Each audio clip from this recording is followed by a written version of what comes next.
1978, Campton, en Californie.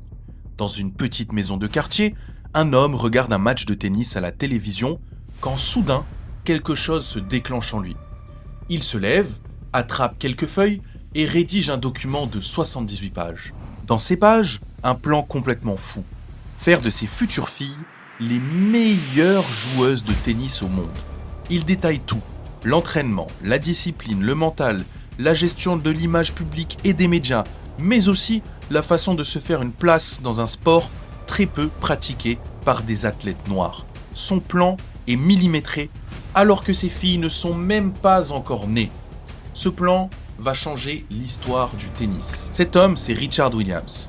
Voici comment un projet audacieux, né au cœur de l'un des quartiers les plus violents des États-Unis, a donné naissance à deux des plus grandes joueuses de tennis de tous les temps, Venus et Serena Williams. If you down with your face flat like a 97-year-old person, you'll never be a tennis player.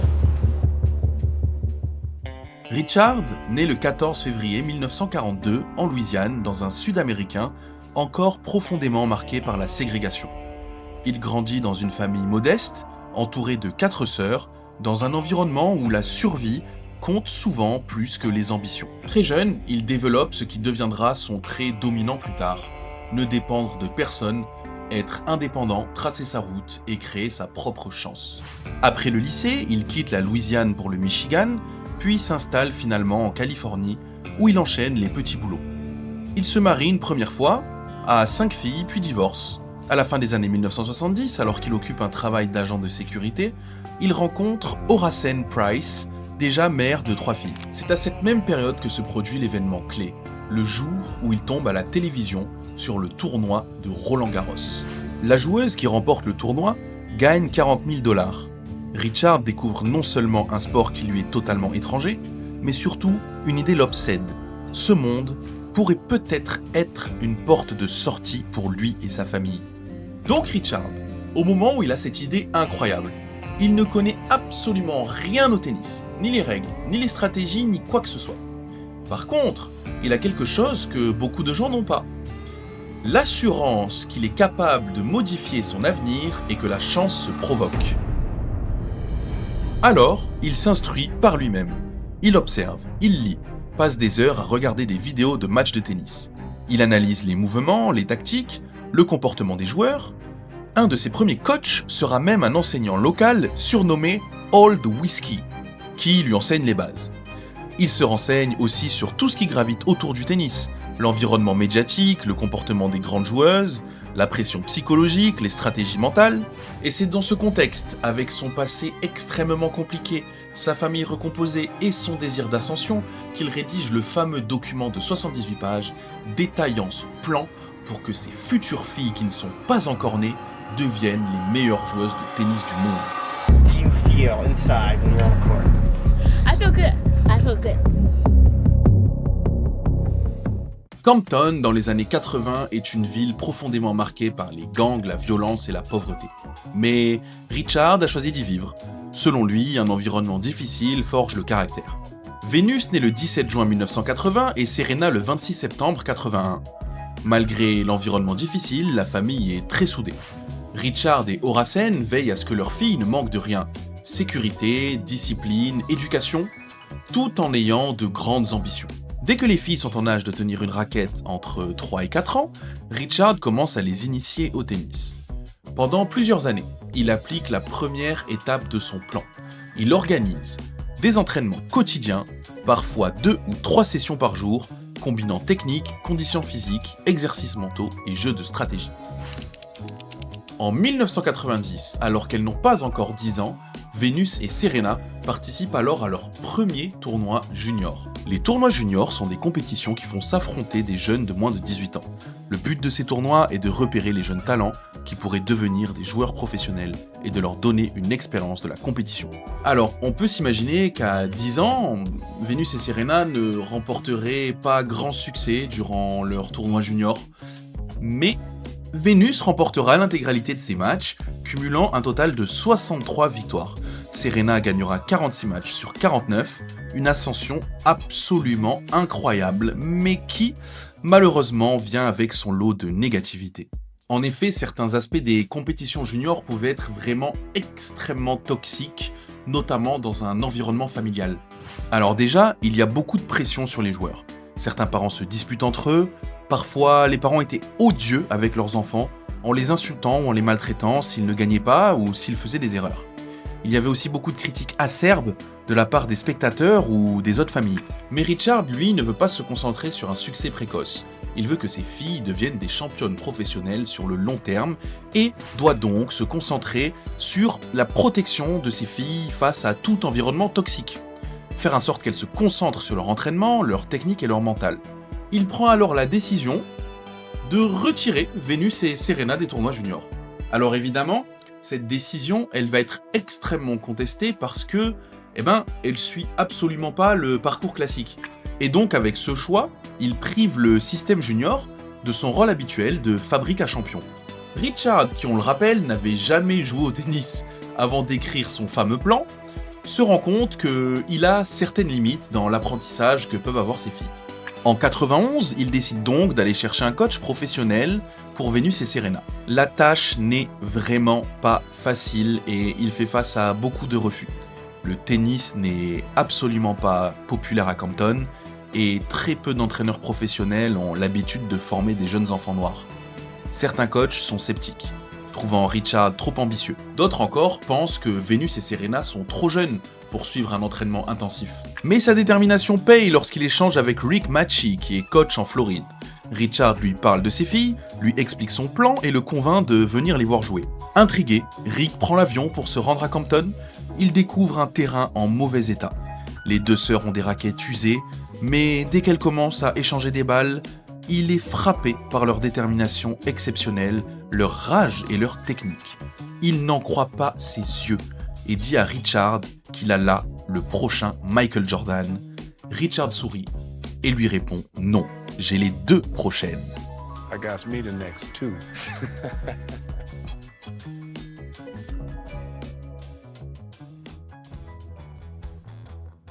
Ce bon vieux Rick accepte donc de faire venir Venus, Serena, Richard et tout le reste de la famille en Californie afin de préparer les deux sœurs pour des tournois professionnels. Bien content, le Rick y recrute deux joueuses et il se retrouve avec une famille de 150 000 personnes. Bien sympa ce Rick.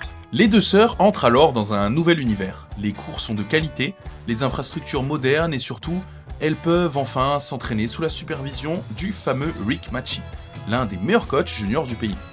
Avec lui, elle découvre un entraînement structuré et professionnel pendant plusieurs heures par jour, 6 jours par semaine, mêlant travail technique, préparation physique, mentale et développement de la tactique de jeu. Richard supervise chaque détail, s'assurant que la discipline et la concentration restent maximales. Malgré ce programme exigeant, Venus et Serena continuent de suivre l'école avec un mélange d'enseignement classique et de tutorat à domicile. Elles excellent dans toutes les matières, démontrant une curiosité et une capacité de travail exceptionnelle pour leur âge. Après plusieurs années de travail méthodique, Venus, en 94, à l'âge de 14 ans, fait ses débuts dans le circuit professionnel. La pression médiatique est énorme. Beaucoup pensent que, suite à la décision de Richard de retirer ses filles des tournois, il est impossible de se lancer dans un circuit sans avoir joué de compétition depuis des années. Le début du tournoi est très compliqué. Venus est stressée, fait des fautes et perd son premier set. Mais elle se reprend et à la surprise générale, elle gagne son premier tournoi. A professional tournament. I was a little surprised at how I wasn't nervous at all or getting excited or jumpy or, yelling and screaming. C'est le moment où tout le monde découvre pour la première fois cette adolescente calme, presque timide, mais avec une puissance de service jamais vue chez une joueuse de son âge. À peine 14 ans, elle a déjà une assurance qui surprend tout le monde. Alors, un événement marquant à cette époque, c'est une interview qui a été donnée pour la chaîne ABC News par Venus et, évidemment, son père Richard, qui n'est jamais très loin, où Richard pète un plomb, tout simplement, sur le journaliste. I know I can beat her. You know you can beat her. Very confident. I'm very confident. You say it so easily. Why? Because I believe it. Cut back here, if you don't mind, and let me tell you why. What she said it with so much confidence the first time. But if you keep going on and on, Listen, we can't keep interrupting. I mean, if you want... you got to understand that you're dealing with an image of a 14-year-old child. And this child gonna be out there playing when your old ass and me gonna be in the grave. When she say something, we done told you what's happening. You dealing with a little black kid, and let her be a kid. She done answered it with a lot of confidence. Leave that alone. Alors, cet épisode, il illustre parfaitement comment est-ce que Richard est très impliqué, parfois peut-être un peu trop, dans la carrière de Vénus et de Serena, et à quel point est-ce qu'il n'hésite pas à réagir, à se mettre en avant et à prendre des décisions inhabituelles pour le moins, lorsqu'il pense que ce qui se passe n'est pas très positif pour ses filles. Un an plus tard, en 1995, c'est au tour de Serena. Moins grande, plus explosive, plus agressive, Serena arrive avec un style complètement différent. Là où Vénus donne l'impression de flotter sur le court, Serena cogne, impose, occupe. On comprend très vite qu'on n'a pas juste deux sœurs talentueuses, mais deux visions du tennis, deux visions complémentaires. C'est le début d'une ascension phénoménale pour les deux sœurs. En 1997, le monde découvre Vénus à grande échelle. Elle atteint la finale de l'US Open, un des plus grands tournois de tennis au monde.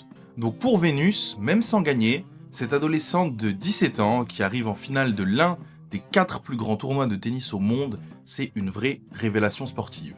Et qu'en est-il de Serena ? Eh bien, 2 ans plus tard, elle surpasse sa sœur et gagne un grand chelem. Elle gagne l'US Open. En 2000, les deux sœurs débarquent aux Jeux Olympiques de Sydney. Vénus remporte une médaille d'or en simple et une médaille d'or en double avec Serena. En 2002-2003, Serena réalise un exploit qui prendra son nom, le Serena Slam, remportant 4 grands chelems d'affilée. Malheureusement, en 2003, un drame vient bouleverser cette réussite fulgurante. La mort de leur demi-sœur Yetunde Price. De là commence une période très difficile de blessures, manque de motivation et absence. Entre 2005 et 2008, elles reviennent progressivement et réussissent dans l'année, lors des JO de Pékin, à remporter de nouveau une médaille d'or en double. À nouveau, les deux sœurs semblent inarrêtables, mais comme dans toutes les belles histoires, un drame vient casser tout idéal de perfection. En 2011, le destin frappe. Vénus souffre d'une maladie auto-immune, le syndrome de Sjögren. Cette maladie procure fatigue extrême, douleur, vertige. Beaucoup pensent qu'elle ne rejouera jamais à haut niveau. Eh bien ça, c'est mal connaître les Williams. Car à peine un an plus tard, au JO de Londres, les deux sœurs réalisent l'une de leurs plus belles performances olympiques. Serena remporte l'or en simple et, ensemble, elles remportent leur 3e médaille d'or en double. 2017, elles s'affrontent encore à l'Open d'Australie. Serena gagne, enceinte de 2 mois. Tout simplement.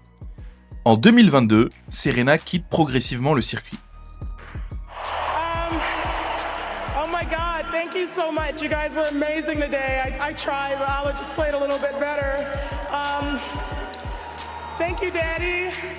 I know you're watching. Thanks, Mom. Oh my God. And I wouldn't be Serena if it wasn't Venus. So thank you, Venus. It's been a fun ride, and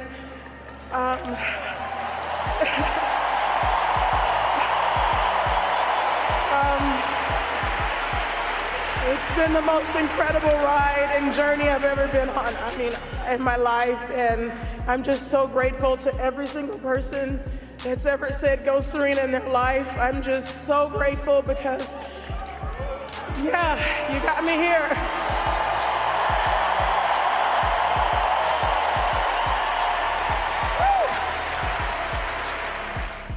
Vénus continue encore à jouer sans chercher la domination.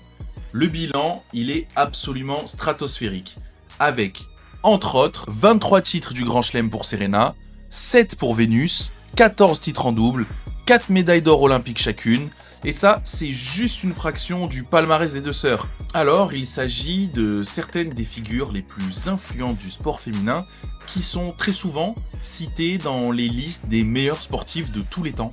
Non seulement pour leur titre, mais aussi pour l'impact culturel, social et médiatique qu'elles ont eu en rapport avec leur sport. Quand Venus et Serena arrivent dans le monde du tennis, c'est pas seulement leur jeu qui choque, c'est aussi leur image, leur identité et leur corps. On a par exemple beaucoup de gens qui vont leur reprocher, et ça fera scandale, leur coiffure.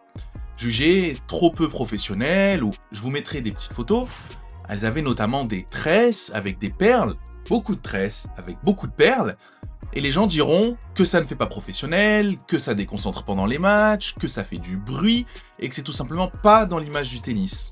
Eh bien ça, Venus et Serena, elles en auront rien à faire. Elles vont continuer à porter leur coiffure, à assumer leur image, et assumer son identité, c'est stylé. Et ça suivra Serena tout au long de sa vie, jusqu'à l'âge adulte, où elle se servira de la mode et du style pour exprimer son identité.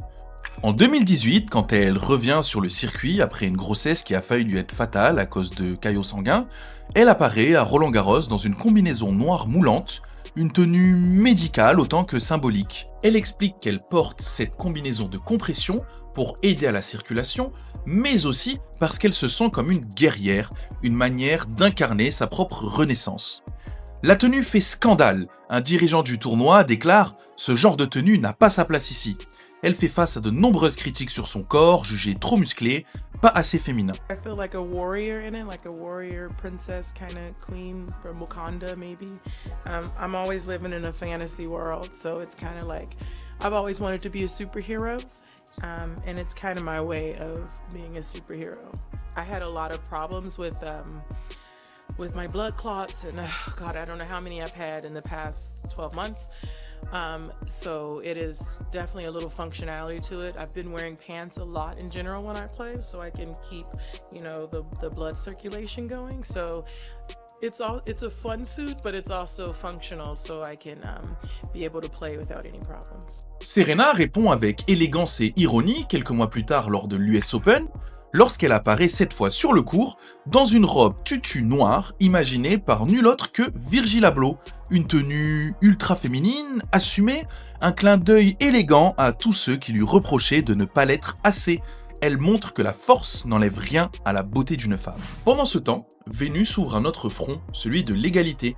Elle affronte Wimbledon, l'un des grands chelems qui se déroule à Londres, pour réclamer que la somme perçue par les gagnantes soit la même que celle perçue par les gagnants. Pendant des années, elle s'engage, elle écrit, elle plaide, elle ne lâche rien. Et en 2007, Wimbledon cède enfin. Venus devient cette année-là la première femme championne payée autant que son homologue masculin. En parallèle, les deux sœurs vont prendre la parole sur des sujets de société. Serena parle publiquement du racisme et des violences policières, elle raconte aussi ses complications médicales après son accouchement et met en lumière les inégalités de santé dont souffrent les femmes noires. Leur influence dépasse alors le tennis, puis le sport, puis les États-Unis. Des jeunes filles du monde entier, surtout des joueuses noires, vont dire s'être lancées dans le tennis grâce aux sœurs Williams. C'est notamment le cas de Naomi Osaka et Coco Gauff. Hey, thank you for being my idol. I mean, I wouldn't have played this sport without you. I wouldn't have believed that I can do without what you've done. And thank you for inspiring generations and generations of players and just people in general. And I wish you the best on this next chapter.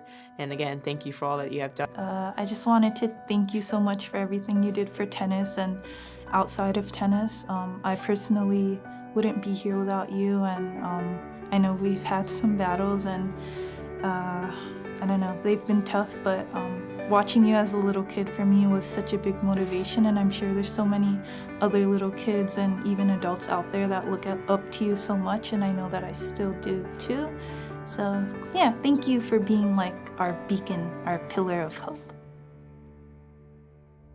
Elles ont aussi fait des apparitions dans des films, des séries, des clips, des campagnes de publicité, ont créé leur propre télé-réalité, et un film hollywoodien, La méthode Williams, qui retrace leurs débuts. Et honnêtement, le film, je vous le recommande à 200%, il est absolument incroyable.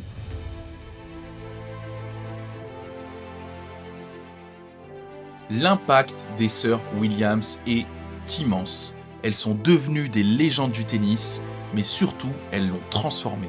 elles ont créé des possibilités pour les athlètes noirs, ont mis la lumière sur des inégalités et ont fait avancer des discussions qui dépassent largement le tennis. Elles ont gagné des trophées, mais surtout, elles ont changé les règles du jeu.